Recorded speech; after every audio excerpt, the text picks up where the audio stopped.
Crunch. The day was perfect for a walk. The crisp autumn air, the blood orange tint of the leaves, and the slight breeze made me realize that I needed to spend more time outdoors. Crunch. The sound of stepping on a leaf was a satisfying delight I forgot existed. Another leaf blew across the sidewalk. Crunch. I had spent 3 days shut away in my empty house due to a project that my boss gave me. Last minute, might I add. If I hadn't been so preoccupied with finishing by the deadline, I probably would have noticed how lonely it had been over those 3 days. It was only a few months ago that I relocated to this small bustling town and started a new job at Quantum Dynamics Incorporation. I had been spending so much time proving myself to my boss that I never really went out and met people. Well, I had met people if you count Akeem, the cashier from my neighborhood grocery store, and Jean, who worked in IT at the company. I wouldn't necessarily deem them my friends, but they were people who would ask me about my day when I came across them. I would continuously tell myself that after I got settled into my new job, I'd go out and meet new people, new friends. I wasn't a shy person. In fact, when I lived in Los Angeles, I was constantly upholding a social life.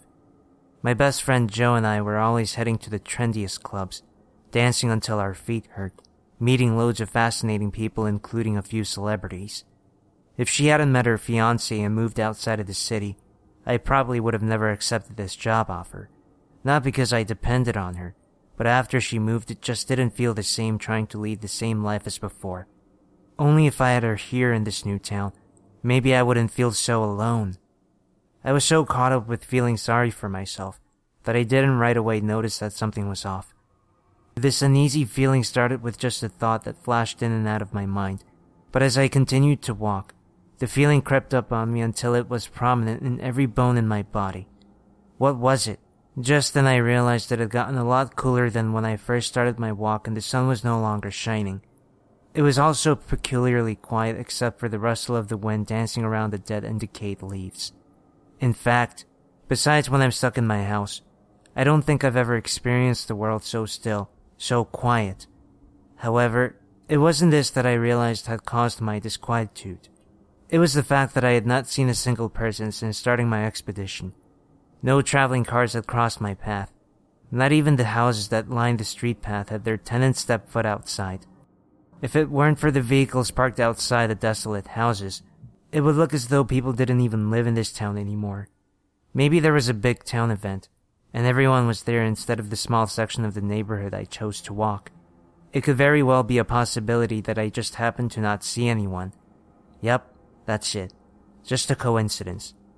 After this, I thought, I turned around hoping to catch a glimpse of life behind me, but I failed to notice any signs of existence. Where was everyone?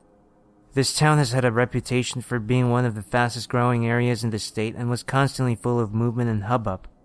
This is what made it especially strange that there was nothing. I quickened my pace, the unsettling feeling continuing to flip my stomach. As my pace grew faster, it seemed so did the wind and the clouds in the sky. The atmosphere was now almost completely gray, with no signs of the sun or its peeking rays. The one subtle rattle of the leaves became an angry hissing as the stray leaves seemed to whip around in the current of the wind. Was a storm approaching? I continued with my rapid stride as I turned down the street that led to my home. Suddenly, something caught the corner of my eye.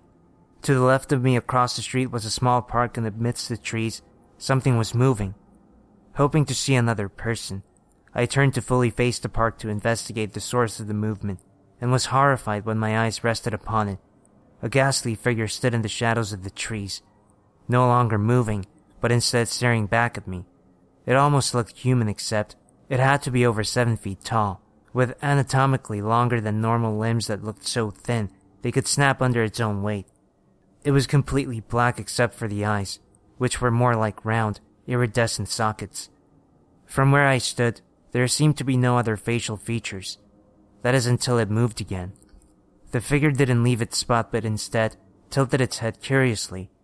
Then my stomach dropped. The figure unleashed an ear-to-ear grin that was so inhuman. I felt myself relieve the contents of my bladder down my leg. The smile stretched over most of his face while his lips curled back to reveal a large set of square white teeth. I was frozen to my spot, unable to sever my gaze from that smile. It seemed like an eternity of the figure fixed in that dreadful position before it finally moved again.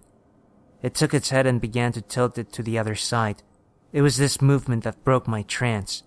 I regained feeling in my legs and began to run faster than I ever thought possible.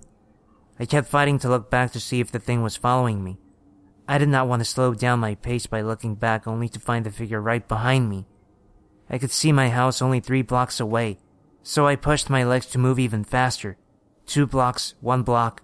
I fumbled for my keys as I neared my house, remembering that I had to stop at the front door to unlock it first. As I approached the stairs that led to my front door, I quickly glanced behind me only to learn that nothing had, in fact, been following me. Still, I wanted to be inside the safety of my own home where I could keep the doors and windows shut and locked. I shoved the key into the doorknob, and as I opened the door I took one last look over my shoulder to reassure that the creature hadn't followed me home. To my horror, there it was. It was still across the road but further away than when I first crossed its path. It was still bearing that gruesome smile that sucked all hope from my body.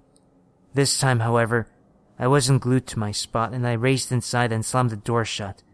I quickly locked and bolted the door and then ran to my back door to do the same. My hands were shaking and sweating so terribly I had trouble turning the lock on my back door. I could hear the thudding of my racing heart in my ears.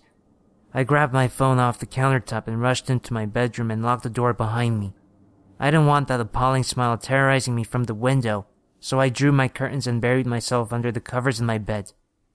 I could feel the sting of tears on my cheeks, but did not realize that I had been crying until now. I lifted the phone up and began to dial the first number that came to mind. Joe's.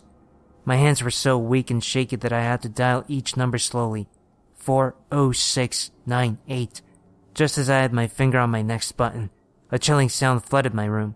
It was the slow but definite creak of my bedroom door opening.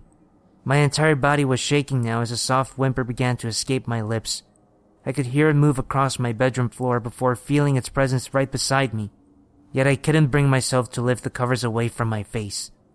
It could sense my fear and I knew it was enjoying every last second of my harrowing terror. I kept my eyes shut so tightly that when it removed the covers off of my face, I didn't see that it was no longer smiling. It had been 4 days since Joe had received a strange voicemail from her best friend. It was very hard to hear her voice through the static, but she mentioned beginning a project and something about her boss was a jerk. That wasn't the weird part. It was that while she was explaining her project, she had stopped mid-sentence and there was nothing but static for over an hour.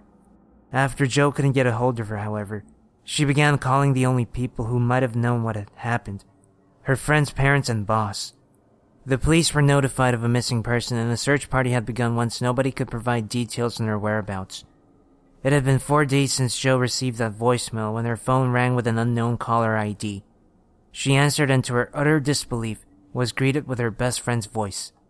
After hearing her reason behind disappearing for 4 days, "Oh, I was just too wrapped up in this project. I forgot my phone.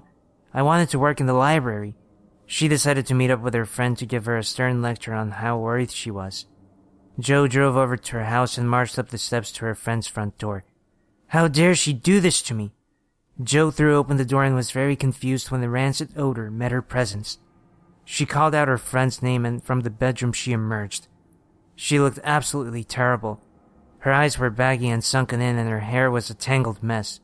It looked as if in those 4 days that she disappeared from the world, she didn't get an ounce of sleep. Plus, what was that smell? Joe slowly started toward her friend, asking if she was alright. Her appearance had Joe incredibly worried. When her friend didn't respond, she stopped. Her friend's face began to contort as Joe finally was able to place a smell.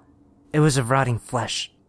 Joe stood horrified as she watched her friend, still glued to her spot, tilt her head and reveal a nasty smile.